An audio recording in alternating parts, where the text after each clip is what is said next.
نحمدہ ونصلی علی رسولہ الکریم اما بعد۔ محترم سامعین، یہ شعبان المعظم کا مبارک مہینہ چل رہا ہے، اور اس مہینہ میں ایک رات ایسی ہے جو بڑی شان و شوکت والی ہے، مقام و مرتبے والی رات ہے، جسے شب براءت کہا جاتا ہے۔ شب براءت میں اللہ تعالیٰ دعاؤں کو کثرت سے قبول فرماتے ہیں۔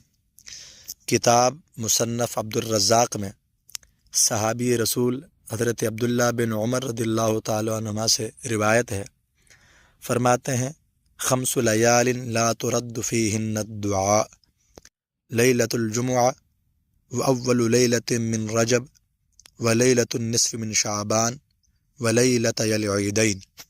حضرت عبداللہ بن عمر رضی اللہ تعالیٰ عنہما فرماتے ہیں کہ 5 راتیں ایسی ہیں جن میں اللہ تعالیٰ دعاؤں کو قبول فرماتے ہیں، رد نہیں فرماتے۔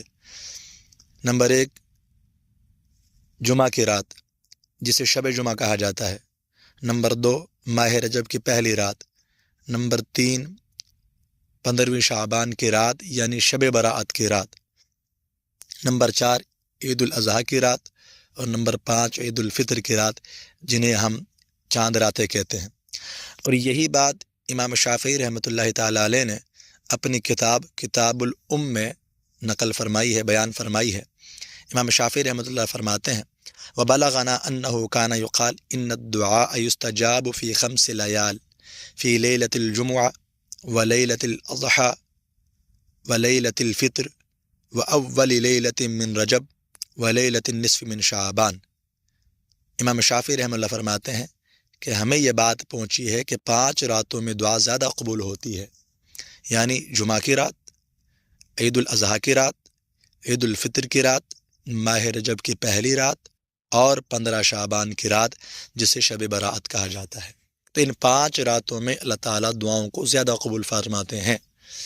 تو میرے دوستو، ہمیں چاہیے کہ ہم ان 5 راتوں میں اللہ تعالیٰ سے کثرت کے ساتھ دعا کریں۔ ابھی شب برات آنے والی ہے، تو ہم شب برات میں اللہ تعالیٰ سے دعا کریں، اپنے گناہوں کی معافی مانگیں، اللہ تعالیٰ کے سامنے روئے گڑگڑائیں، اللہ سے توبہ کریں، اللہ تعالیٰ معاف فرما دیں گے۔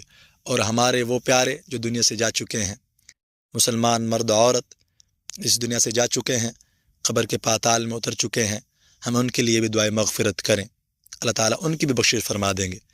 تو ان 5 راتوں میں دعا کرنی چاہیے، اللہ تعالیٰ دعاؤں کو زیادہ قبول فرماتے ہیں۔